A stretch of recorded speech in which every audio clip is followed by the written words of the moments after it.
Hola, ¿qué tal? En este video aprenderemos a construir tablas de frecuencia. En nuestra vida diaria, en diferentes situaciones, nos ha tocado trabajar con datos numéricos, que pueden o no estar organizados.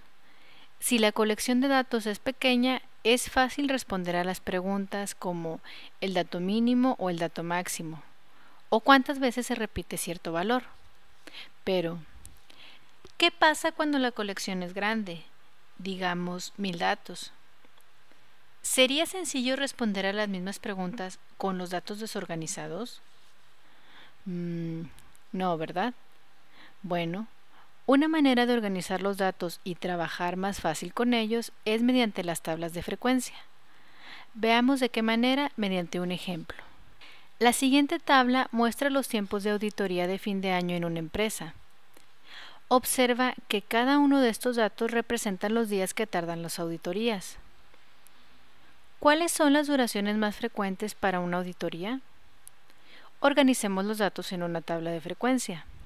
Pero, ¿qué necesitamos? El número de datos, el dato mínimo, el dato máximo, el número de intervalos de clase y el ancho de cada intervalo de clase. De la tabla se puede ver que tenemos 20 datos. El mínimo es 12 días. El máximo es de 33 días. Para encontrar el número de intervalos de clase utilizamos la siguiente fórmula. 1 más 3.3 logaritmo en base 10 de n, donde n representa el número de datos. En este caso, n es igual a 20. Entonces, el número de intervalos de clase es 5.29. Vamos a utilizar 5 intervalos de clase. Lo único que nos falta por determinar es el ancho de cada uno de estos intervalos, que se define como el valor máximo menos el valor mínimo dividido entre el número de intervalos de clase.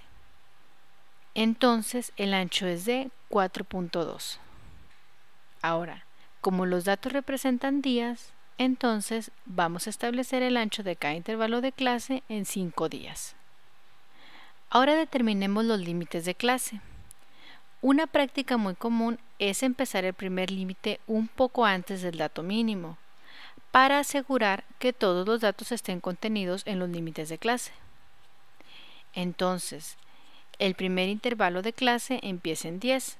Si le sumamos el ancho de la clase, entonces el límite inferior del segundo intervalo de clase sería 15. Si hacemos esto hasta el quinto intervalo de clase, obtenemos lo siguiente. Una vez que tenemos los intervalos de clase, lo que sigue es encontrar la frecuencia para cada uno de ellos. Para el intervalo de 10 a 14 días tenemos 4 datos. De 15 a 19 días, 8 datos. De 20 a 24 días, 5 datos. De 25 a 29 días, 2 datos. Y de 30 a 34 días, únicamente un dato. Como puedes observar, todos los datos se encuentran representados en los intervalos de clase. Y ninguno de estos datos puede estar en 2 intervalos al mismo tiempo. La suma de las frecuencias debe ser igual al número total de datos, y las frecuencias relativas se obtienen al dividir cada una de las frecuencias entre el número total de datos. Ahora sí, ¿cuáles son las duraciones más frecuentes de auditoría?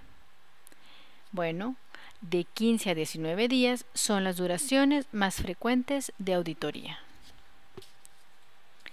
En este video aprendimos a organizar los datos en tablas de frecuencia, para así tener una percepción más clara de los datos.